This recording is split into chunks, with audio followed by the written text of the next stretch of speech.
오늘 이사야가 600년 후에 태어날 한 아기에 대해서 메시아 그리스도가 오는데 그의 이름에 대해서 이렇게 선포합니다. 자, 이사야 9장 6절을 다시 한번 읽어보겠습니다. 시작. 이는 한 아기가 우리에게서 낳고 한 아들을 우리에게 주신 바 되었는데 그의 어깨에는 정사를 메었고 그의 이름은 기묘자라 모사라 전능하신 하나님이라 영존하시는 아버지라 평강의 왕이라 할 것임이라. 아멘. 한 아기가 온다. 한 아들이 이 땅에 태어나는데 그 아기의 이름이 뭐라고요? 지난주에 봤던 것처럼 기묘자 모사, 원더풀 카운셀러. 이것은 신의 내재성이죠. 우리와 함께하는 신이죠. 우리와 공감하고 우리와 같은 처지에 되셔서 우리와 함께 고난을 겪는 신. 그런데 그는 내재적 신일 뿐만 아니라 완전히 초월적 신이죠. 전능하신 하나님이라는 거예요. 전능하신 하나님. 한 아기는 가장 연약하고 가장 친근하고 가장 가까운 존재로 우리 가운데 다가오지만 동시에 그 아기 속에 온 우주와 세계를 창조한 거룩한 신성이 깃들어 있다는 것입니다. 그래서 우리가 하나님을 안다는 것은요, 이 하나님의 두 가지 속성을 정확하게 이해하고 그 두 가지 속성으로 찾아오시는 하나님을 경험하는 거예요. 내 곁에 계시고 나를 공감하시고 나와 함께 하시고 나를 안아주시는 원더풀 카운셀러, 기묘자 모사이신 그 하나님을 만날 뿐만 아니라 온 우주를 창조하시고 역사를 주관하시고 이 세상을 통치하시는 전능하신 하나님, 크신 하나님, 위대하신 하나님을 알고 그분을 신뢰하는 것, 이 두 가지 균형 속에 우리는 하나님에 대한 바른 신관을 갖게 되는 것이죠. 그래서 오늘 말씀을 통해 이 대림절 우리가 기대해야 될 예수님은 어떤 하나님이신지 우리가 말씀을 통해 나누기를 원합니다. 오늘 이사야 선지자는 한 아기가 오는데 그의 이름은 기묘자 모사, 그리고 두 번째 오늘 나눌 주제죠. 전능하신 하나님이다. 전능하신 하나님. 히브리어로 엘샤다이예요. 엘샤다이. 엘이라는 단어가 이 하나님을 의미합니다. 엘로힘, 그리고 다니엘. 엘이라는 단어가 많이 들어가잖아요. 그 엘이라는 건 다 뭐냐면 하나님이라는 뜻이에요. 근데 이 엘이라는 하나님은 하나님이 스스로 자기의 이름을 계시해서 알려주신 이름이 아니라 당시 고대 근동의 모든 민족들이 보편적으로 가지고 있던 신관, 일반 명사로서 신, 그러면 엘이었단 말이에요. 최고의 신, 신 중의 신, 모든 세계를 지배하고 어떤 민족들은 세계를 창조한 신중의 신, 최고의 신을 부를 때 보편적으로 고대 사람들은 엘이라고 불렀어요. 엘. 그러므로 여러분, 우리가 기독교 신앙을 갖는다. 이 역사 속에, 이스라엘의 역사 속에 찾아오셔서 역사를 섭리하시고 구속의 역사를 펼치시는 그 하나님을 우리가 믿는다, 인격적으로 만난다는 것은 뭐냐면 이 막연하고 전능하고 손에 잡히지 않는 인간의 관념 속에서 형성된 엘이라는 하나님을 넘어 인격적이고 구체적이고 개인적으로 그 하나님을 체험하는 것입니다. 여러분, 우리가 누군가와 인격적 사귐을 갖는다고 할 때 가장 중요한 것이 뭐죠? 통성명입니다. 서로 이름을 나누고 이름을 알고 이름을 부르면서 관계가 시작되는 것입니다. 이스라엘 역사 속에 하나님이 자기의 이름을 이스라엘 백성들에게 처음 알려주신 사건이 있습니다. 그것은 바로 모세의 때였어요. 모세가 미디안 광야에서 40년을 목동으로 살아갈 때 이스라엘 백성들은 400년 동안 애굽의 바로의 노예가 되어 종살이를 하며 살고 있었습니다. 당시 바로는 애굽인들에게 신의 아들입니다. 하나님의 신, 이 세상을 창조한 신의 아들이 성육신하여 이 세상을 지배하는 존재가 바로예요. 그러니까 가짜 신이죠. 가짜 종교적 신념을 통해 인간을 지배하면서 이스라엘 백성들이 그 애굽의 압제 아래 노예가 되어 살고 있었어요. 그때 하나님이 불타는 떨기나무에 나타나셔서 모세를 부릅니다. 내가 너를 애굽에 보낸다. 내 백성을 바로로부터 해방시켜 나를 예배케 하라라고 명령을 내립니다. 그때 모세가 하나님께 질문을 던져요. 하나님, 당신의 이름이 무엇입니까? 당신의 이름이 뭡니까? 이스라엘 백성들이 너를 보낸 그 신이라는 존재의 이름이 무엇이냐라고 나에게 묻는다면 저는 뭐라고 대답해야 됩니까? 그때 하나님이 최초로 이스라엘 백성에게, 모세에게 자기의 이름을 알려주세요. 출애굽기 3장 14절입니다. 같이 한번 읽겠습니다. 시작. 하나님이 모세에게 이르시되 나는 스스로 있는 자이니라. 또 이르시되 너는 이스라엘 자손에게 이같이 이르기를 스스로 있는 자가 나를 너희에게 보내셨다 하라. 아멘. 하나님의 이름이 뭐죠? 하나님이 알려주신 자기의 이름이 뭡니까? 스스로 있는 자, 스스로 있는 자. 이것을 히브리어로 여호와 혹은 야훼라고 말하는 거예요. 야훼. 우리가 여호와 하나님, 스스로 있는 자. 영어로 표현하면요, I am who I am. I am who I am. 나는 나다란 뜻입니다. 나는 나로서 존재하는 나다라는 거예요. 여러분, 이 세상에 존재하는 것 중에 나는 나야 라고 말할 수 있는 존재가 있을까요? 당신은 누구입니까? 나는 나야. 이 설명이 됩니까? 인간이란 철저히 조건적이고 의존적 존재예요. 무엇을 통해서만 나를 규정할 수 있죠. 내 존재의 가치, 의미, 생존, 내 인생의 지속성은 철저히 무엇인가에 의해 조건되어 있는 것입니다. 오직 하나님만이 온 우주를 창조하시고 영원토록 자존하시고 시작도 끝도 없이 스스로 존재하시는 하나님만이 I am who I am, 나는 나라고 말할 수 있는 것이죠. 여러분, 인간의 불안이 어디로부터 올까요? 인간이 하나님부터 독립을 선언했기 때문에 인간은 불안한 거예요. 인간은 스스로 존재하시는 하나님과의 관계성 안에서 존재의 가치, 존재의 의미, 존재의 영원성, 존재의 풍성함을 누릴 수 있도록 창조되었는데 선악과를 따먹고 하나님께 독립을 선언하고 내가 스스로 하나님처럼 되려 할 때 인간은 불안할 수밖에 없어요. 그래서 인간은 뭘 하죠? 조건을 추구하며 살아가는 거예요. 직장에서 내가 인정을 받을 때 내 가치가 확인돼요. 내가 육신적으로 건강할 때 행복을 느낍니다. 내 통장에 잔고가 있을 때 인생의 안정감을 누리는 것이에요. 이렇게 인간은 환경에 의해, 조건에 의해, 상황에 의해 끊임없이 자기의 존재를 규정하며 살아갈 수밖에 없어요. 거기에서 불안이 도출되는 것입니다. 왜냐하면 인간이 의존하고 의지하고 인간을 조건 지으는 모든 상황들은 언제나 변하기 때문이에요. 인간의 건강도 약해지고 인간의 재정도 불안하고 내 존재적 명예, 내 존재적 가치도 사람들의 평가도 언제나 흔들리기 때문에 인간은 불안하며 인생을 살아가는 것입니다. 현대인이 얼마나 불안한가를 알 수 있는 단적인 예가 있어요.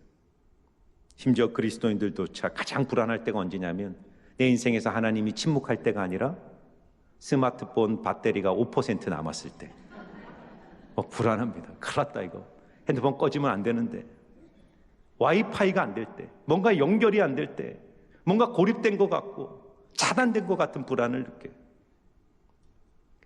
내 인생의 영원한 근원이신, 내 인생을 충만하게 하시고 영적으로 충전시키시고 내 인생 자체를 충만하게 만드신 그 영원의 근원이신 하나님과 단절되었음에도 불구하고 인간은 세상적 조건 속에서 자기의 가치를 추구하며 살아가기 때문에 인간은 불안과 결핍 속에 살아가는 거예요.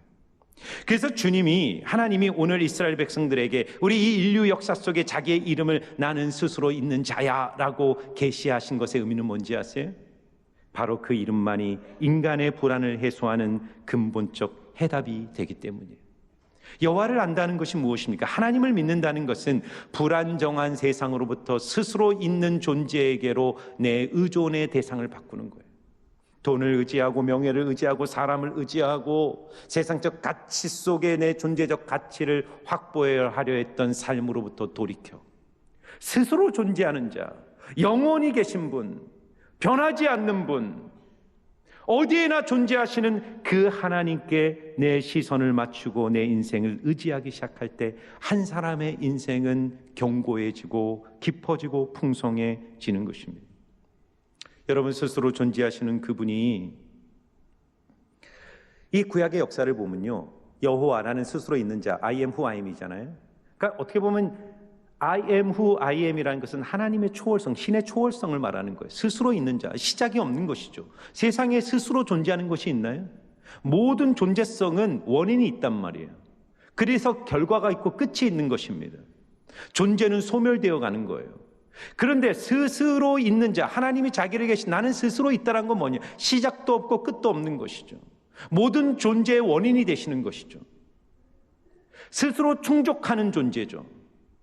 무소부지하고 영원하며 어디에나 계신 하나님. 그런데 그 하나님이 이 역사 속에 자기 이름을 여호와로 계시할 때 그 뒤에 별명을 붙입니다. 이게 굉장히 중요해요. 어떤 별명을 붙입니까? 여호와 이레. 우리를 위해 준비하시고 공급하신 하나님. 그러니까 스스로 있는 자가 자신의 능력과 권능을 동원하여 무엇을 하시냐면 우리의 결핍을 채워주시는 거예요. 우리의 앞이 보이지 않고 아무것도 가진 것이 없는 것 같고 우리가 공핍함과 가난에 시달릴 때 하나님은 우리를 위하여 모든 것을 준비하시고 우리를 위하여 우리의 삶의 것들을 예비하셔서 공급하시는 하나님. 여호와 니시. 우리를 위해 승리를 주시는, 우리를 위해서 싸워주시는 하나님이라는. 여러분, 현대인들이 살아가는 삶은 전쟁과 같다고 말하죠. 우리는 매 순간 극복해야 될 인생의 적들, 인생의 싸움들, 인생의 고난 앞에 인생을 살아갈 때 여호와 하나님이 우리의 인생 속에 찾아오셔서 우리를 대신하여 싸우셔서 우리의 힘으로는 절대로 이길 수 없는 승리를 경험케 하시는 것이죠. 여호와 라파입니다. 우리를 치료하시는 하나님. 제도 말했잖아요. 죄로 깨어진 세상을 살아갈 때 이 죄로 깨어진 사랑의 인간의 실존은 영혼이 병들고 마음이 병들고 육신이 병들 수밖에 없어요. 그건 필연성입니다. 병이 없는 사람이 없어요. 심리적 병, 마음의 병, 육신의 병이 없는 사람이 누가 있습니까? 그런데 여호와께서는 그 병으로 고통당하는 자들에게 찾아오셔서 그분의 능력으로 우리를 터치하셔서 우리를 회복시켜 주시고 치료하시는 하나님이라는 거예요. 여호와 샬롬, 샬롬이란 것은 완전한 평화예요. 완전한 평강. 하나님만이 주시는 겁니다. 우리는 세상의 조건을 통해서 마음의 평안을 추구하지만 세상이 줄 수 없는 평안을 주님이 오셔서 우리를 다스려 주심으로 우리의 인생에 평강을 주시죠. 여호와 샴마, 언제나 거기에 함께 하신 하나님. 우주 멀리에 동떨어져 계신 하나님이 아니라 오늘 내 인생에 찾아오셔서 나와 동행하시며 내 인생의 목자가 되어주시는 하나님이라는 거예요. 그래서 제가 예전에도 얘기했지만 시편 23편을 보면 이 양의 고백이잖아요. 양이 노래하는 겁니다. 여호와는 나의 목자시니 내게 부족함이 없다. 부족함이 없다.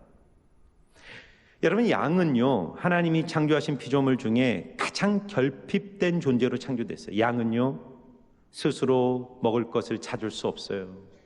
양은 한번 넘어지면 스스로 일어날 수 없어서 병들어 죽게 됩니다. 양은 사망의 음침한 골짜기를 지날 때 절대로 맹수들과의 싸움에서 이길 수 없어요. 양은요 스스로를 방어할 무기도 없고 공격할 무기도 없는 철저히 무력한 존재죠. 양은요 완벽한 평안의 상태가 되지 않으면 절대로 눕지 않습니다. 양이 눕는다는 것은요 쉴만한 물가, 푸른 풀밭에 눕는다는 것은 지금 양이 완벽한 평화, 샬롬을 누리고 있다는 거예요. 그런데 그런 양이 이렇게 결핍투성이 있는 양이 I am not sure, 나는 부족함이 없다. 나는 부족함이 없다. 어떻게 부족함이 없냐? 여호와가 스스로 있는 자가 스스로 계신 그 하나님이 내 인생의 목자가 되어주시기 때문에 나는 부족함이 없다라고 고백하는 거예요. 여러분 상상해 보세요.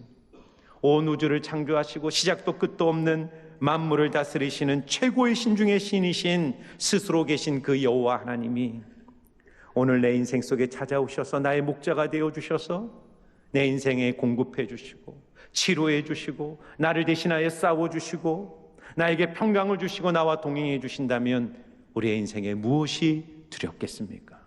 그러면 두 번째 질문이 이 질문은 뭐냐면 이겁니다. 왜 전능한 하나님, 온 우주를 창조하신 그 만왕의 왕이신 하나님이 자신이 피조한 세계 안으로 들어오셨을까?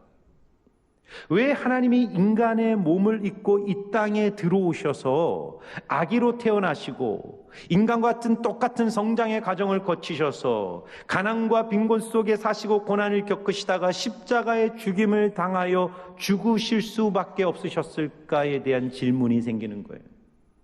여러분, 우리의 창조 신앙의 고백은 뭐죠? 하나님의 말 한마디로 이 세계와 우주를 창조하셨다는 거예요. 빛이 있어라, 하늘이 있어라, 땅이 있어라, 식물이 있어라, 동물이 있어라. 하나님은 말로 우주와 세계를 창조하셨잖아요. 말씀으로 우주를 주셨잖아요. 그렇다면 주님이 죄로 인해 깨어진 이 세상을 치유하고 회복시키실 때 왜 말씀 한마디로 안 하십니까? 왜 못 하십니까? 왜 굳이 인간의 몸을 입고 이 땅에 들어오셔서 십자가에 죽는 방식을 통해서만 인간을 구원하시고 세계를 회복시키셔야만 했을까요? 그 필연성의 이유는 무엇일까요? 그것은 바로 인간이 가지고 있는 인간의 본질적 문제가 죄의 문제이기 때문입니다. 인간의 문제가 경제적 공핍, 육신의 질병, 또는 사회적 혼란, 우리가 처하고 있는 환경에서 경험하는 모든 무질서와 혼란이 인간의 문제의 본질이라면 주님은 말씀 한마디로 끝내죠. 말씀으로 얼마든지 세상을 바로잡죠. 그러나 주님이 인간에게 해결해 주고 싶은 가장 인간의 본질적 문제는 죄의 문제예요. 죄의 문제. 선악과를 먹고 하나님을 밀어내고 반역하여 스스로 하나님이 되어 사는 인간의 세계 속에 죄가 만들어내는 고통과 혼란과 결핍과 문제가 발생한단 말이에요. 이 세상을 완벽한 파라다이스로 만들어도 그것은 오히려 인간을 더 교만하게 만들고 하나님을 대적하기에 세상은 점점 더 깨어질 수밖에 없음을 알기에 하나님은 인간의 문제를 죄의 문제로 보는 거예요. 인간은 죄 때문에 생명의 근원이시며 스스로 존재하시는 분과의 단절을 경험하게 된 거예요. 그리고 그 생명의 근원 대신 하나님과 단절되면서 인간은 스스로를 죽음과 절망의 자리로 밀어넣은 것입니다. 모든 결핍의 원인이 여기에 있어요. 하나님을 잃어버린 세계, 하나님을 잃어버린 인간, 하나님을 잃어버린 가정, 하나님을 잃어버린 삶의 모든 자리에는 죽음과 절망이 지배할 수밖에 없는 거예요. 인간은 스스로 있는 자와의 관계 안에서만 존재의 가치, 의미, 지속성, 풍성함을 누릴 수밖에 없는 것입니다. 그래서 주님은요, 이 세상에서 인간을 위해서 일하실 때 가장 먼저 하는 일이 뭐냐면 인간의 죄의 문제를 해결하기를 원하는 거예요. 죄의 문제는 예수 그리스도만이 해결할 수가 없어요. 예수 그리스도가 아니면 누구도 해결할 수 없어요. 왠지 아세요? 여러분, 하나님은 공의롭기 때문에 죄를 지은 인간을 심판할 수밖에 없어요. 죄의 삭은 사망입니다. 죽음이에요. 하나님은 죄를 지은 인간을 죽음으로 심판할 수밖에 없는 것입니다. 그런데 하나님은 인간을 사랑하시기 때문에 인간에게 저주와 심판을 쏟는 대신 참 인간으로 이 땅에 오신, 그래서 나의 자리에, 내가 달려야 될 십자가의 자리에 나를 대신하여 십자가에 달리신 그 예수에게 모든 형벌과 저주를 쏟아 부으셔서 내가 받아야 될 죄의 형벌과 저주를 예수님에게 전가시켜 나를 죄 없다, 의롭다, 나를 용서한다라는 죄의 선언을 이루어내신 거예요. 사랑하는 여러분, 예수님이 단지 그냥 인간이었다, 그렇게 믿는 분들이 많아요.